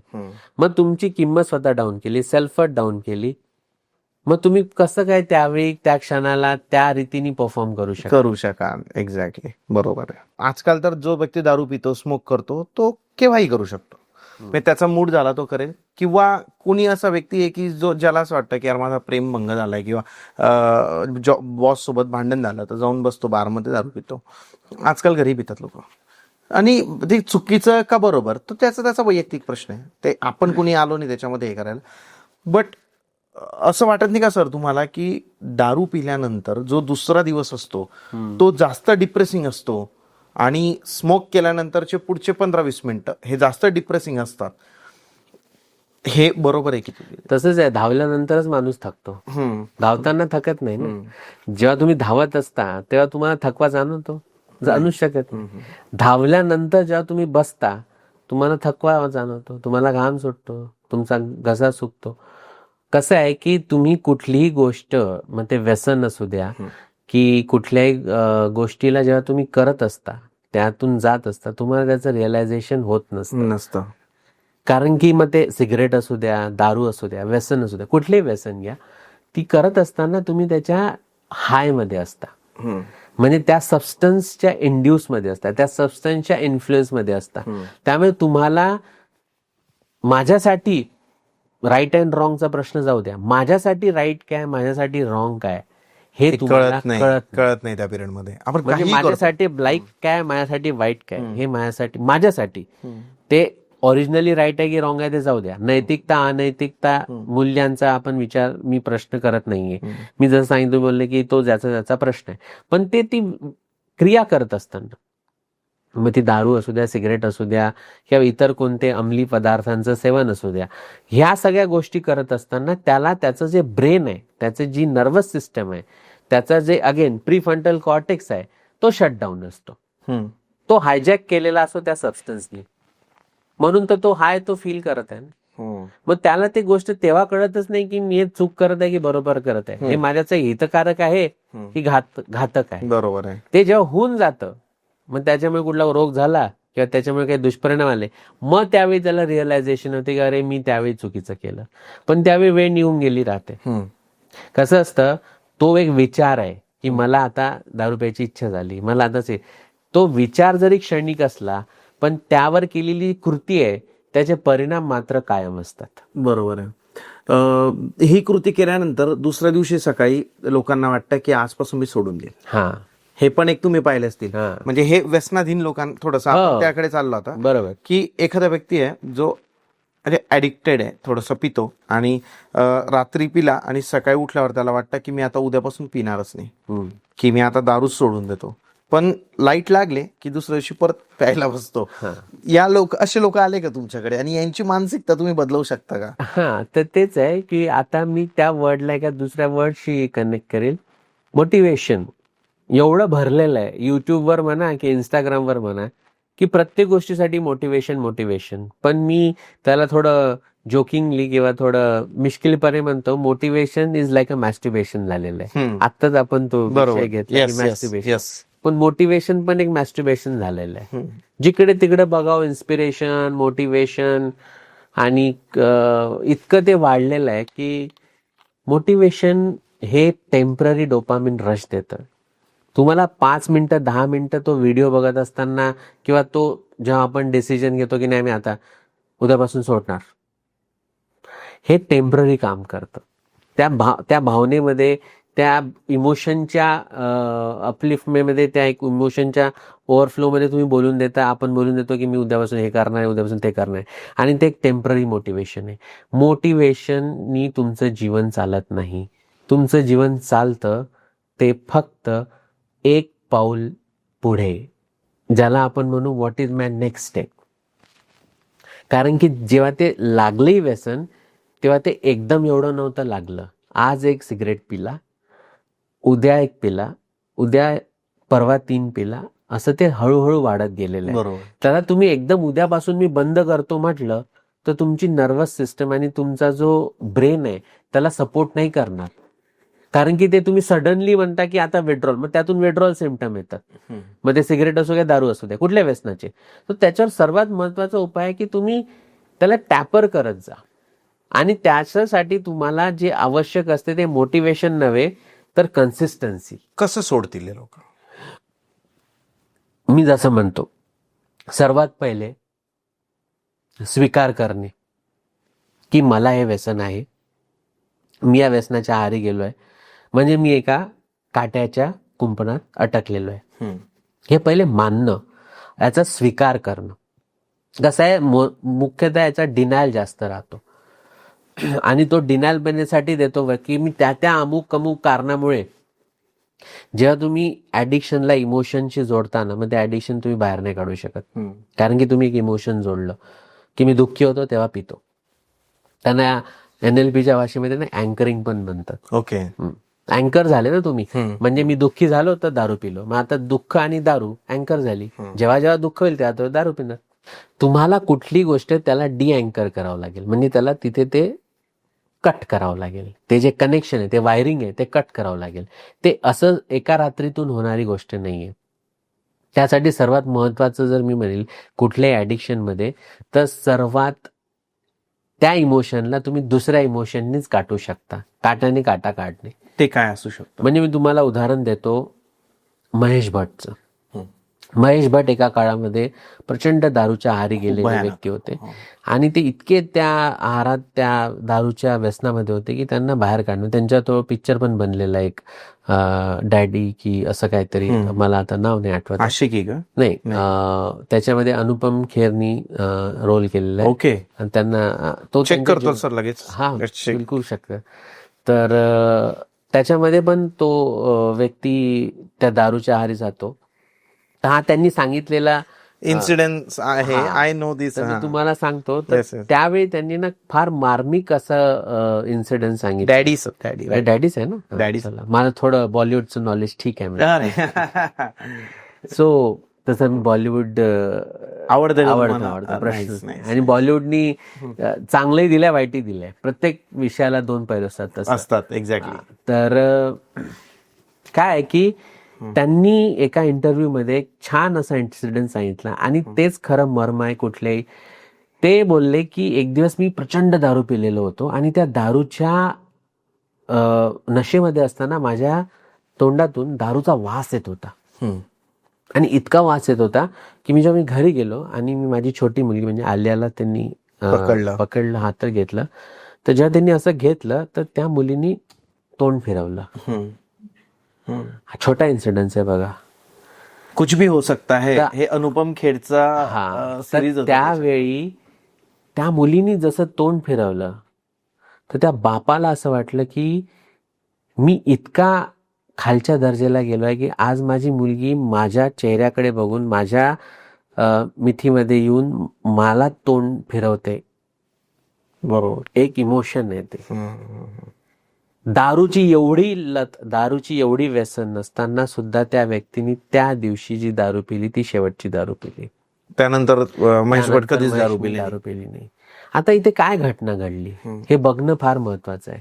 की जसं मी बोललो की सुरुवातीला पण त्यांनी ते एका दुःखातून जोडून त्याला केली, आणि हे पण एक त्याला जो चटका लागला की माझ्या मुलीनी मला बघता क्षणी दूर पाठ फिरवली, त्यांनी माझा चेहरा बदलला, हे पण त्याला टोचलं. तर इथे काय टोचलं, इथे त्याच्या मुलीकडून आलेलं रिजेक्शन, त्याच्या मुलीकडून आलेला ते एक तिरस्कार रिजेक्शन तो त्याला सहन नाही नाही झाला मुलीकडून आलेला. त्याच्या बायकोनी किती म्हटलं असेल पण ते त्यांनी ऐकलं नाही. पण त्या मुलीकडून आलेला तिरस्काराचा एक एक्सप्रेशन म्हणा, ती बोलली थोडी असेल त्यावेळी. बरोबर आहे. तर एका इमोशनला तुम्हाला कापायचं असेल ना, तुम्हाला एक स्ट्रॉंग इमोशन लागतं. बरोबर आहे. असं म्हटलं जातं की आमच्या होमिओपॅथीमध्ये सुद्धा weaker dynamic affection is always extinguish by a stronger one. म्हणजे एक वीक एक्साइटमेंट असेल, एक वीक स्टिम्युलेशन असेल, त्याला जर तुम्हाला काटायचं असेल तर एक strong motivation, strong stimulation, strong तुम्हाला डायनॅमिक अफेक्शन लागतं. बरोबर आहे. Exactly sir. म्हणजे कसं आहे ना की आपण पितो का, आता ज्या व्यक्तीला काही दुःख नाही काही नाही तो का पितो, पार्टीमध्ये हाय होण्यासाठी. म्हणजे थोडं हाय झाल्यानंतर एक वेगळी फिलिंग येते, मित्र एकमेकांसोबत गप्पा मारतात, एक वेगळ्या दुनियेत असतात. तुमच्या लाईफमध्ये असं मोटिवेशनच नाही कोणतं की जे मोटिवेशन तुम्हाला हाय करू शकतंय आणि तुम्हाला गरज पडते या अल्कोहोल या गोष्टींची की जे कन्झम्पशन करून तुम्ही हाय होता. म्हणजे तुमच्या लाईफमध्ये एमच उरलं नाही आहे ऍक्च्युली बघायला गेलं. तुम्ही बघा ना, वेट लॉस मध्ये पण हाच आहे ना. एखादा व्यक्ती वेट लॉस का नाही करत, तोपर्यंत जोपर्यंत त्याच्या कधी कोणता मित्र किंवा कधी कोणती मैत्रीण, कधी कोणती त्याला, किंवा तो कधी एखादा, तुम्ही सुलतानचा एक सीन बघा, सुलतान सलमान खानची, आपण थोडं बॉलिवूड होतो. येस येस, बट लोकांना आवडतं. ठीक आहे. सुलतानचा एक सीन आहे ज्यावेळी तो वापस फाईट खेळायला येतो किंवा वापस तो कुस्ती लढायसाठी येतो, त्यावेळी तो थोडा वेट पुट ऑन केलेलं असतं, त्यावेळी तो थोडा लठ्ठ झालेला असतो. आणि तो त्या दिवशी, ज्या दिवशी तो वापस त्या रिंगणामध्ये उतरायच्या आधी जिथे राहायला जातो, ट्रेनिंग घ्यायच्या आधी, तो त्याचं शर्ट काढतो आणि आरशामध्ये स्वतःला बघतो आणि त्याचं ते पोट बघतो बाहेर आलेलं, आणि ते त्याचं स्वतःचं ते जे रूप बघतो ते त्याला इतकं टोचतं तिथून त्याच्या त्या सेकंड लाईफची, बाउन्स बॅकची सुरुवात, ट्रान्सफॉर्मेशनची सुरुवात होते. तर तुम्ही वेट लॉस घ्या किंवा कुठले, तुम्हाला जर त्या एका स्ट्रॉंग स्टिम्युलेशनची, स्ट्रॉंग इमोशनची जोपर्यंत तुम्ही साथ नाही घेत किंवा त्याला तुम्ही त्याचं फ्युअल नाही बनवत, तोपर्यंत तुम्ही त्या वीक एक्साइटमेंटला, वीक स्टिम्युलेशनला त्याला काबीज नाही करू शकत. एक्झॅक्टली बरोबर आहे सर. मला अजून एक असं वाटतं की ज्या घरात राहणाऱ्या स्त्रिया आहेत ना, त्यांना खूप अंडर एस्टिमेट केलं जातं. हाऊसवाईफ ज्याला आपण म्हणतो, की ज्या जॉब करत नाही, की एक स्त्री आहे. आपल्याला सर जो व्यक्ती कमवतो ना त्याला आपण किंमत देतो, जो व्यक्ती कमवत नाही त्याला आपण किंमत देत नाही. ती स्त्री आहे, ती घरातले कामं करते, ती हाऊसवाईफ आहे. तिच्याकडे बघण्याचा दृष्टिकोन असा असतो की तुला हे करावंच लागेल, तुला हे स्वयंपाक करावा लागेल, धुणी भांडी करावी लागतील किंवा घरातले सगळे कामं करावे लागतील, हे सगळं करावं लागेल. सगळ्यात जास्त जे डिप्रेस्ड आहे ना आज, तर त्या हाऊसवाईफ आहे. तर हे खरं आहे का? हाऊसवाईफ डिप्रेशन मध्ये जास्त असते असं बोलणं थोडंसं हे होईल. जसं मी सांगितलं, ज्याला मन आहे त्याला डिप्रेशन आहे. मन इज इक्वल टू डिप्रेशन. मन नाही त्याला डिप्रेशन, ज्याला मन नाही त्याला डिप्रेशनच काय होणार आहे. बरोबर. तर जो हाऊसवाईफचा प्रश्न आहे ना, तो अगेन सेल्फ वर्थशी रिलेटेड आहे, की ती करते सर्व काही, घरासाठी करते, परिवारासाठी करते, घरातल्या प्रत्येक लहानापासून थोरापर्यंत सर्वांसाठी ती करत असते, पण ती स्वतःसाठी करत नाही. म्हणजे मी नेहमी सांगतो की माझ्या प्रत्येक पेशंटला तुम्ही रोज एक प्रश्न विचारा स्वतःला, की आज मी स्वतःशी कसा वागलो. आपण नेहमी काय बघतो की मी दुसऱ्यांशी, चेतनजीशी कसा वागलो, मी अमुक व्यक्तीशी कसा वागलो, मी माझ्या नवऱ्याशी, माझ्या बायकोशी, इतरांशी कसा वागलो याच्यावर जास्त पण मी स्वतःसोबत कसा वागलो, म्हणजे माझा स्वतःसोबत माझा जो संवाद होता, ज्याला आपण सेल्फ टॉक म्हणतो, तो काय होता आज दिवसभर. आज मी स्वतःला कसं ट्रीट केलं, आज मी स्वतःशी कसा वागलो. हा प्रश्न प्रत्येकाने स्वतःला झोपायच्या आधी विचारणं आवश्यक आहे. कारण की एक व्यक्ती ज्याला तुम्ही झोपायच्या आधी आरशामध्ये बघाल, तो जर शून्य फील करतोय, निराश फील करतोय किंवा एकदम खाली फील करत असेल, तर मग त्या व्यक्तीचं जगणं आणि मरणं म्हणजे माझ्यासाठी ते एकसारखं होऊन जातं. तर हाऊसवाईफचं काय होतं की ते सगळ्यांसाठी करतात, फक्त एका व्यक्तीसाठी करत नाही, आणि ते म्हणजे त्या स्वतः. ज्या दिवशी ते स्वतःला हे विचारतील की मी माझ्यासाठी काय करते, मी माझ्यासाठी आज काय केलं. आता ती भली भले माझ्यासाठी, माझ्या मुलांसाठी करणे, माझ्या नवऱ्यासाठी करणे, माझ्या सासू सासऱ्यांसाठी, माझ्या आई वडिलांसाठी, माझ्या मैत्रिणीसाठी, म्हणजे याच्यातच मला सुख आहे. हो, त्याच्यात सुख आहे, याच्यात काही वाद नाही. पण तुम्ही स्वतःसाठी करणे याच्यामध्ये आत्मसुख आहे. बरोबर. आणि याच्यामध्ये एक आंतरिक आनंद आहे. याच्यामध्ये तुम्ही स्वतःची कदर करता, स्वतःची व्हॅल्यू करता, स्वतःला पण तेवढंच महत्व देताय जेवढं तुम्ही इतरांना देता. त्यावेळी काय होतो, शिफ्ट असा येतो की तुम्ही स्वतःसाठी तर करायला लागता, स्वतःची कदर करायला लागता, पण इतरही लोक तुमची कदर करायला लागतात, इतरही लोक तुम्हाला किंमत करायला लागतात. तर तिथे तो जो मेन खड्डा आहे ना, तो हा आहे की ह्या ज्या जेवढ्या हाऊसवाईफ आहे, म्हणजे माझी आई सुद्धा हाऊसवाईफ राहिलेली, बरोबर, माझी आई housewife. या आया लोकांना असं म्हणावं लागेल की यांनी कधी स्वतःकडे लक्षच दिलं नाही. आणि तो काळ पण असा होता की यांच्याकडे ती आर्थिक परिस्थिती नव्हती किंवा ते आर्थिक अधिकार नव्हते की त्या स्वतःसाठी काही करू शकतील. आताच्या स्त्रिया ज्या हाऊसवाईफ आहे आताच्या, तो तसा काळ नाहीये की त्या स्वतःकडे, आता त्या झुंबा लावतील, आता ते काहीतरी हॉबी क्लासेस करतात, आता ते काहीतरी करत आहे, म्हणजे काहीतरी कुठेतरी स्वतःचं एक अस्तित्व शोधत आहे. आणि मूळ मुद्दा कसा आहे माहितीये का, तुमच्या ब्रेनला, म्हणजे अगेन मी तुम्हाला मानसशास्त्र न्यूरोसायन्स मधून सांगेल, तुमच्या ब्रेनला, तुमच्या बॉडीला नुसतं अन्न, वस्त्र, निवारा आणि ऑक्सिजन नाही पाहिजे. ते तर जनावरांपासून आतापर्यंत चालतच आलंय, ते तर प्रत्येकाला पाहिजे. अन्न, वस्त्र, निवारा, ऑक्सिजन तर प्रत्येकालाच पाहिजे.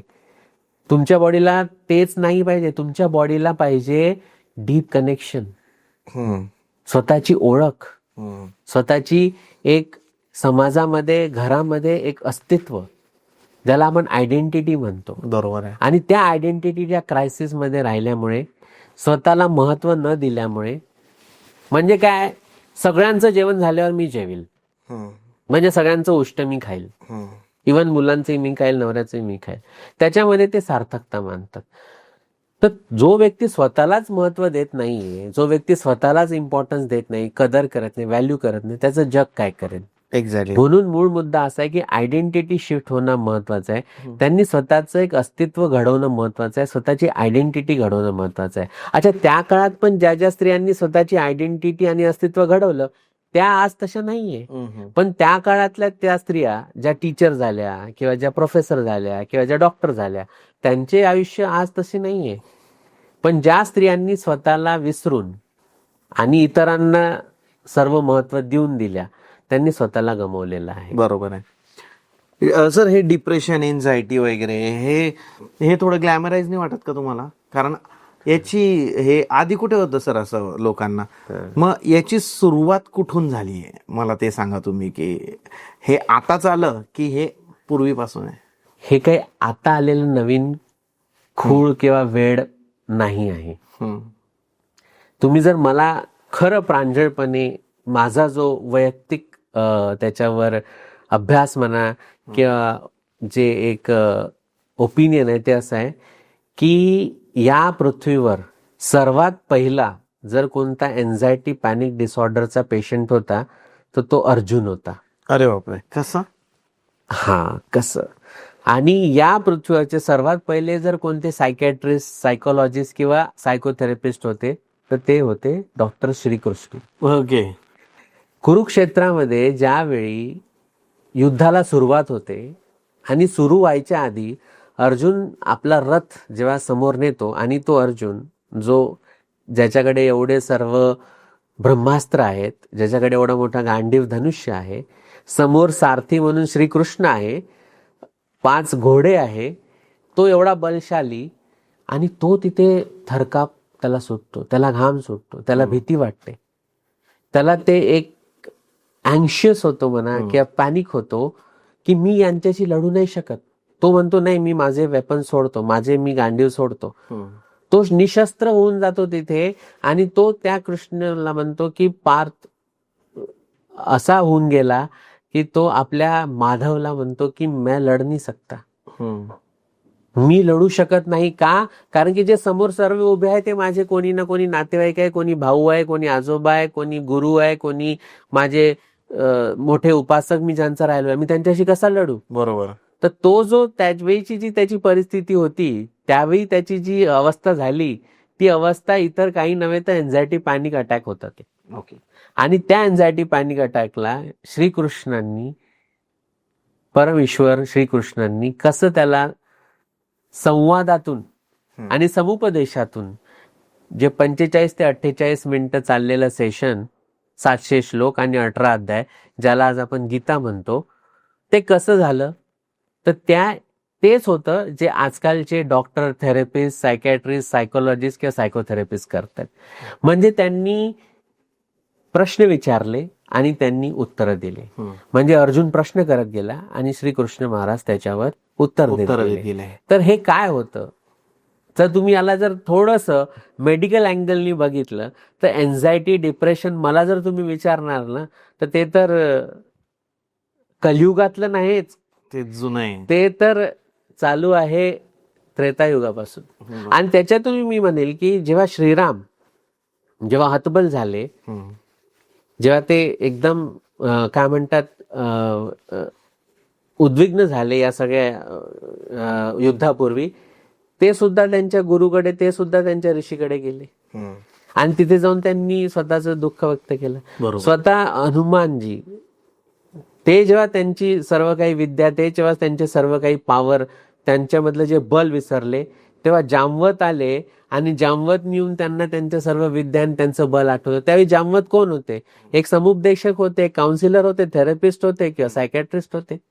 सो कसं आहे, आता ते ग्लॅमर याच्यासाठी झालंय कारण की त्याला इंग्लिश नावं आलेले, कारण की त्याला आता वेस्टर्नाइज, त्याला टच आलं. आणि सध्याची जी पिढी आहे त्याला प्रत्येक गोष्टीला ते मी डिप्रेस झालो, मी एन्झायटी झालो, मला एन्झायटी झाली, असं झालं तसं झालं, त्यामुळे त्याला तो ग्लॅमर टच आलेला आहे. वास्तविक पाहता मला जर तुम्ही प्रश्न केला तर त्याचं उत्तर हे आहे की हे कलियुगातलं नाही, हे त्रेतायुगात, सतयुगात भले नसेल, कारण की तो युग तसं होतं. बरोबर आहे.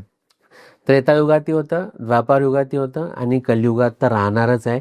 कारण की कलियुगामध्ये ज्या प्रकारे आपण समोर चाललेलो आहे आणि ज्या प्रकारे दर मिनिटाला 100 नोटिफिकेशन येतात फोनवर, टंग टंग टंग टंग चालू आहे, म्हणजे तुम्ही बघताय की काय स्पीडनी सध्या जग चाललेलं आहे. बरोबर आहे. आणि या स्पीडमध्ये जेवढा स्क्रीन टाइम वाढत आहे, जेवढं AI वाढत आहे, आर्टिफिशियल इंटेलिजन्स वाढत आहे, पण मूळ जो आहे तो म्हणजे एक वेगळा इंटेलिजन्स असतो, तो अल्टर इंटेलिजन्स, तो कमी होत चाललेला आहे.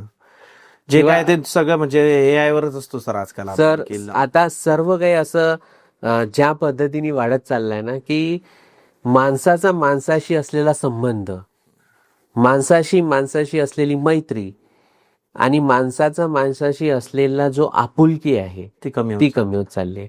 म्हणून पैसा एकटेपणा विकत घेऊ शकतो, पण आपलेपणा विकत नाही घेऊ शकत. सो तुम्ही कितीही प्रगत होत गेले, आता असा रिसर्च पण आहे की प्रगत देशामध्ये आणि वेल्दी कंट्रीजमध्ये, वेल्दी सिटीजमध्ये डिप्रेशन, एन्झायटी जास्त असते. बरोबर. कारण की मूळ मुद्दा हाच आहे की तुम्ही पैशाने घर मोठं घेऊ शकाल, पण मन मोठं कसं कराल. एक्झॅक्टली. सो जोपर्यंत तुम्ही या सगळ्या गोष्टींना असं नाविन्यपूर्ण किंवा असं काही भव्य आणि दिव्य असं न ठेवता, त्याला जसा डायबिटीज असतो, जसं एखाद्याला फिवर आला, त्याला ताप आला, तर तो डॉक्टरकडे जातो, काही टेस्ट करतो, काही त्याच्यावर उपाययोजना करतो, काही त्याच्यावर तो डॉक्टर औषध देतो, ते करतो.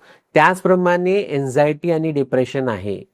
डिप्रेशन, एन्झायटी म्हणजे काय, असं जगावेगळं काही नाही. माझा या संवादातून प्रत्येक व्यक्तीला हाच आहे संदेश म्हणाल किंवा एक मेसेज म्हणाल, की या संदेशामधून, या संवादातून एक मन जरी शांत झालं, एक मन जरी सुखावलं, तरी एक जीवन सुखावलं. कारण की जसं तुमचं मन आहे तसं तुमचं जीवन आहे. तर हा सगळा जो खेळ आहे हा मनाचा खेळ आहे आणि या जीवनाचा खेळ आहे.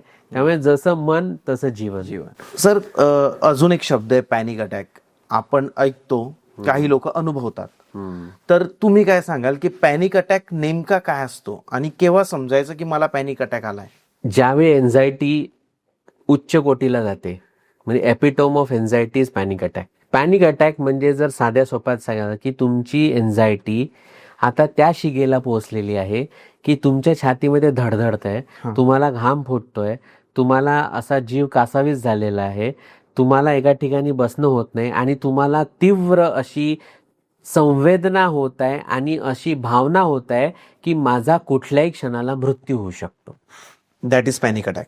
That is panic attack. म्हणजे जर एखाद्या व्यक्तीची जर आत्ता मान धरली आणि त्याची जर मान एका बकेटमध्ये, साध्या बकेटमध्ये, पाण्याने भरलेल्या बकेटमध्ये जर टाकली, तर त्यावेळी त्याची जी अवस्था होईल, तो जसा त्या ऑक्सिजनसाठी आणि त्या पाण्यातून मान बाहेर काढण्यासाठी झटपटेल आणि जर ते नाही केलं तर त्या कुठल्या क्षणाला त्याचा मृत्यू होईल आणि कुठल्या क्षणाला तो मरेल, ही जी भावना असते तो जगत असतो त्या क्षणाला. आणि ती भावना, ती संवेदना आणि ती तीव्रता म्हणजेच पॅनिक अटॅक. पॅनिक अटॅक मध्ये बीपी लो होतो का? पॅनिक अटॅक मध्ये कारण भरपूर होऊ शकतात. कधी कधी बीपी लो होतं, कधी कधी बीपी हाय पण होतं. पण अगेन त्याला परत तुम्ही हृदयाशी, बीपीशी किंवा इतर कुठल्याही संस्थेशी जोडणं चुकीचं आहे. ते अगेन मेंदूशीच जोडलेलं आहे. ज्यावेळी तुमच्या मेंदूमध्ये जे वेव्ज असतात, जसे अल्फा, बीटा, गॅमा असे विविध 5 प्रकारचे तुमचे वेव्ज असतात, त्यामध्ये ज्यावेळी तुम्ही ऍक्टिव्हिटी म्हणजे त्या ज्या वेव्ज आहेत त्या हायपर ऍक्टिव्ह झालेल्या आहे, म्हणजे तुमचा ब्रेन हायपर ऍक्टिव्ह झाला, हायपर अलर्ट झालेला. म्हणजे जसा फायर अलार्मचं आपण जसं पहिले उदाहरण दिलं की तुमच्या घरातला जो फायर अलार्म आहे तो काही कुठली अशी धोक्याची किंवा अशी कुठली घटना न नसता तो वाजत आहे, जोर जोराने वाजत आहे आणि तुम्हाला असं वाटतंय की कुठल्याही क्षणाला आता मी मरतो की काय, आता माझा जीव जातो की काय, आता मला काही होईल की काय. हा म्हणजे आणि त्याचा अगेन कुठल्याही हार्ट अटॅकशी तसं पाहिलं तर नेहमी कन्फ्युजन हे होते की हार्ट अटॅक मध्ये आणि पॅनिक अटॅक मध्ये मग डिफरन्स काय, किंवा दोघांची सिम्पटम सेम असतात, दोघांनाही त्यामध्ये तसंच होतं, धडधड होते, घाम फुटतो, तुम्हाला घाबरल्यासारखं होतं, तुमचा जीव कासावीस होतो, तुम्हाला वाटतं की आता मरतो की काय. मग त्याला जर तुम्ही म्हटलं की नाही हा पॅनिक अटॅक आहे, ह्याला हार्ट अटॅक नाही, तर मग त्यावेळी तुमची रिस्क पण एक आहे. बरोबर आहे. हा आणि त्यावेळी तुम्ही प्रत्येक वेळी जर त्याला म्हटलं नाही हा अटॅक राहू शकतो, मग तुम्ही प्रत्येक वेळी हॉस्पिटलमध्ये जाणार, प्रत्येक वेळी तुम्ही ईसीजी काढणार, प्रत्येक वेळी तुम्ही कार्डियक युनिटमध्ये जाणार, 2D करणार. मूळ मुद्दा असा आहे की एकदा तुम्ही कुठल्या तरी डॉक्टरकडे जाऊन, मग तुम्ही चला वाटतं तुम्हाला हार्टचं आहे, हार्टच्या डॉक्टरकडे जाऊन तुमच्या सर्व तपासण्या, सर्व टेस्ट केल्या पाहिजे. आणि एकदा जर तुम्हाला कार्डिओलॉजी म्हटलं की तुम्हाला कुठलाही हृदयासंबंधी रोग नाही आहे, त्यावेळी तुमचं हे सत्य बाहेर आलं, तुमची ही निदान झालेलं आहे की तुम्हाला एन्झायटी आहे, तुम्हाला पॅनिक अटॅक आहे, तुम्हाला हृदयासंबंधी काही कारण नाही. जर हे निदान एकदा झालं तर हे कन्फ्युजन पण मिटतं. त्यामुळे त्याच्यासाठी सर्वात उपाय काय, तर घरी बसल्या तुम्ही स्वतःचे डॉक्टर बनू नका, निदान करू नका. तुम्ही कुठल्या तरी डॉक्टरकडे जाऊन त्या चेकिंग करून त्याच्यासाठी जे काही योग्य उपाययोजना आहे करून त्याच्यावर निदान करा. हा पहिला मुद्दा. आणि पॅनिक अटॅक मध्ये जर अतिशय काही झालं आणि अतिरात्री काही झालं, समजा रात्रीचे 1-2 वाजता किंवा नॉर्मली झालं, कधी झालं, काय करावं व्यक्तीने, तर सर्वात पहिले तुम्ही हे समजणे की मला हा जो आहे याचा हृदयाशी काही संबंध नाही, याचा हार्ट अटॅकशी काही संबंध नाही, याच्या कुठलाही माझ्या शरीराच्या अवयवाशी संबंध नाही. ही एक आलेली मोठी लाट आहे, जशी समुद्रामध्ये एक मोठी लाट येते त्याप्रमाणे आलेली ही एक लाट आहे. ही परमनंट नाही, ही टेम्पररी आहे. सगळ्यात पहिले तुमच्या ब्रेनला हा मेसेज जाणे आवश्यक आहे की दिस इज टेम्पररी सेन्सेशन. जशी एखादी सडनली लाईट गेली आता इथे आणि अंधार झाला, तर आपण काय म्हणू, आता लाईट येणारच नाही, आता हा अंधार कायम आहे, नाही. आपण काय म्हणू, थोडा वेट करू, 10 मिनिटं 20 मिनिटं, आणि तो लाईट येऊन जाईल. मग तुम्ही जर मला हे म्हटलं की काही नाही डॉक्टर थांबा, 20-25 मिनिटांमध्ये ती लाईट येऊन जाईल, माझं ऑटोमॅटिकली शांत होऊन शांत झालं. तर सगळ्यात पहिले तुम्ही हे सांगा की दिस इज टेम्पररी. त्याच्यावर की असं मेडिकल सोल्युशन नाही का सर? मेडिकल सोल्युशन ऑफकोर्स, जर तुम्ही पॅनिक अटॅक मधून जात असाल तर तुम्ही डेफिनेटली कुठल्या तरी सायकॅट्रिस्ट, सायकोथेरपिस्ट किंवा सायकोलॉजिस्ट, म्हणजे तुम्ही कुठले तरी एक मेडिकल प्रॉपर हेल्प घेतली पाहिजे.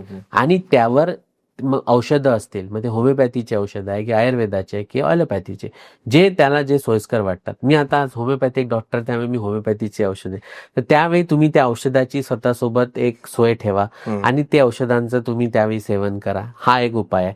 पण सर्वात बेस्ट जर तुम्ही मला विचाराल तर त्यावेळी तुम्ही इमर्जन्सी अलार्म ऑलरेडी ऑन झालेला आहे, त्याच्यात तुम्ही स्वतःचे इमोशन, स्वतःचं भीती, स्वतःचे विचार जर अजून टाकाल तर त्या आगीत तेल ओतण्यासारखं होतं. तर सगळ्यात पहिले स्वतःला हे सांगा की दिस इज टेम्पररी. करेक्ट. आणि होत असतं, आणि काही काळामध्ये शांत होऊन जाणार. औषध असेल तर औषध घ्यावं आणि एक अर्धा तास स्वतःला तिथे शांतपणे नुसतं डीप ब्रिदिंग जरी करत राहिले, नॉर्मल डीप ब्रिदिंग, तरी तो अर्ध्या पाऊण तासामध्ये तो पॅनिक अटॅक सेटल होतो. आणि त्यानंतर तुमची जे काही उपाययोजना असते, मग तुम्ही दुसऱ्याशी डॉक्टरकडे जा किंवा तुमच्या काउन्सिलर, थेरपिस्ट कडे जाऊन त्याच्यावर काहीतरी त्याच्यावर परमनंट इलाज म्हणून तुम्ही सोल्युशन आणू शकता. करेक्ट. म्हणजे त्या पॅनिक मध्ये पॅनिक होऊ नका. मी नेहमी म्हणतो don't feel bad about the bad. तसंच आहे ते, don't get panic because of the panic. Panic is a temporary. Sir आता मला अजून एक प्रश्न याच्यात आला की तुम्ही याच्यात ब्रेनचं बोलले की डिप्रेशनमुळे सगळ्यात जास्त आजार हे हृदयाचे होतात की ब्रेनचे होतात? डिप्रेशन, मी जसं पहिल्या आपल्या याच्यामध्ये पण मी बोललेलो आहे की हृदय रोग हा वेगळा विषय आहे. हृदय हे वेगळं ऑर्गन आहे, वेगळं अवयव आहे. डिप्रेशन हृदयावर काहीच होत नाही. डिप्रेशनमुळे तुमच्या हृदयाला काही त्रास होणार नाही. पण हे बोलत असताना हे पण मी जबाबदारीने बोलील की तुम्ही याचा अर्थ हे गृहीत धरणे की माझ्या हृदयाला काही त्रासच नाहीये. तुम्ही एकदा तुमच्या मनाची शंका कुशंकेचं निवारण करण्यासाठी तुमच्या एका कुठल्या तरी जवळपासच्या कार्डिओलॉजिस्टकडे जाऊन त्या शंकेचं निवारण करून घेणे की माझ्या हार्ट रिलेटेड काही इश्यू आहे का, आणि हार्ट रिलेटेड जर काही इश्यू नाहीये म्हणजे हा पूर्णतः माझा डिप्रेशन हे ब्रेनशी रिलेटेड आहे. आणि मग सर डिप्रेशन ब्रेनला हे होतं, ब्रेनवर इफेक्ट करतं. करेक्ट. मग आपल्याला स्ट्रेस येतो. तर मग अशामध्ये ब्रेन स्ट्रोक यायचे चान्सेस आहे का? अगेन तिथे पण तोच आला की ब्रेन स्ट्रोक वगैरे होणार नाही, कारण की डिप्रेशन मुळात हा प्रॉब्लेम असा आहे की तुमच्या गटशी रिलेटेड आहे. म्हणजे मला जर तुम्हाला जर आता थोडंसं एक त्याच्यामध्ये कलाटणी द्यायची झाली तर जेवढे सायकॅट्रिक इलनेसेस आहे हे गॅस्ट्रिक इन नेचर आहे. म्हणजे मी नेहमी म्हणतो माझ्या सर्व पेशंट्सला, gastric is psychiatric, psychiatric is gastric. तुम्ही बघा कुठल्याही सायकॅट्रिक पेशंटला, म्हणजे ज्यांना स्ट्रेस आहे, एन्झायटी आहे, डिप्रेशन आहे, त्यांच्या पोटाचे विकार असतातच, त्यांचे पोट खराब असतातच. एक तर त्यांना ब्लोटिंग होतं, इंडायजेशन होतं, कॉन्स्टिपेशन होतं, ऍसिडिटी होते किंवा हेवीनेस वाटतो. हे सगळे IBS वगैरे जे प्रकार आहे, म्हणजे तुमची जी एंटरिक सिस्टम आहे ही तुमची नर्वस सिस्टमशी कनेक्टेड आहे, आणि तुमची नर्वस सिस्टम जी आहे ही तुमच्या एंटरिक सिस्टमशी. एंटरिक सिस्टम म्हणजे तुमची इंटेस्टाईनची सिस्टम. ओके. सो तुमचे जर गट ठीक नसेल तर तुमचं ब्रेन ठीक राहणार नाही, आणि तुमचं जर ब्रेन ठीक नाही तर तुमची गट ठीक राहणार नाही. ओके. दोघेही एकामेकाशी कॉम्प्लिमेंटरी आहे, म्हणजे पूरक आहे एकामेकाची. बरोबर. सो जर तुम्हाला जर एखादं डिप्रेशन, अवसाद किंवा अशी गोष्ट आहे तर तिला कनेक्ट करा तुमच्या गटशी, नव्हे तर इतर कुठल्या ऑर्गनशी. जर तुम्हाला कनेक्ट करायचंच आहे आणि कनेक्ट करायचं डायरेक्ट रिलेशन आहे ते तुमच्या गटशी आहे, इतर कुठल्याही अवयवाशी किंवा कुठल्याही शरीराच्या इतर संस्थेशी त्याचा काही कार्यकारण संबंध नाहीये. आता मला सांगा सर, हा शेवटचा प्रश्न, की एखाद्या व्यक्तीने त्याच्यामध्ये असे कोणते सिम्पटम्स बघावे, त्याला जेव्हा जाणवते की हे सिम्पटम्स त्याच्यात दिसत आहेत, ती डिप्रेशनची सुरुवात, आणि तुमच्याकडे यावं, ते सिम्पटम्स कोणते? डिप्रेशनचे सांगतो आणि एन्झायटीचे सांगून देतो, म्हणजे त्याविषयीची काही क्लॅरिटी आहे ती मिळून जाईल. सर्वात पहिले म्हणजे एखादी भीती ही नुसती चिंता असेल तर ती तुम्ही स्वतः त्या सोबत डील करून मग प्राणायाम करा, मेडिटेशन करा किंवा इतर काही तुमच्या गोष्टी करून त्याला डेफिनेटली आणि काही एक्सटेंट पर्यंत ठीक करू शकता.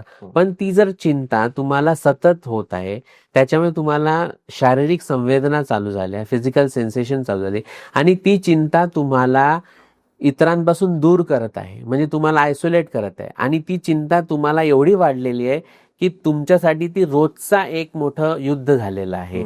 आणि त्या चिंतेमुळे तुमची प्रॉडक्टिव्हिटी गेली, म्हणजे तुमची क्रिएटिव्हिटी गेली, म्हणजे तुमचं जे कार्यक्षमता गेली, बरोबर. तुमचा कामावरचा जो फोकस गेला, तुमची बुद्धी सतत त्या भीतीमुळे स्वतःला तुम्ही संकुचित करून ठेवलेला आहे, स्वतःला तुम्ही आवळून धरलेला आहे.